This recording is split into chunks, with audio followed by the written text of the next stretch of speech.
Good morning, I'm Rhonda Anderson with the American Diabetes Association. We're here today at the 6th Disparities Partnership Forum in Crystal City, Virginia. I'm so excited to be joined by Dr. Chiang, our new Senior Vice President of Medical and Community Affairs. Thank you so much for joining me this morning. Thank you for having me.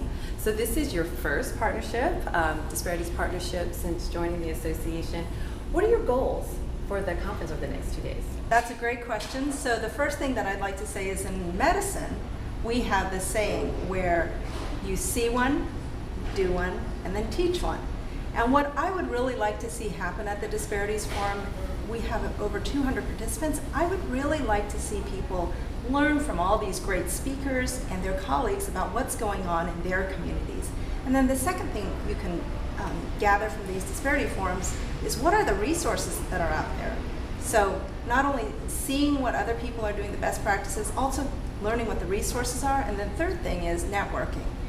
Because these folks are a great resource. So the first thing is seeing. The second thing is then taking all this information that you've learned and then going out to your communities and doing something about it. And what I would really like to see happen is, the stuff that we learn here, it's really general principles. Then for them to apply them to the specifics, applying the specifics to their community. And then the third thing, Rhonda, which I think is the most important, is to train the next generation of leaders. So all the great things that you're doing right now in the community, to then teach the next generation so they can continue the great work that you're doing. So that's my vision and goal for the forum, is to see one, do one, and then teach one.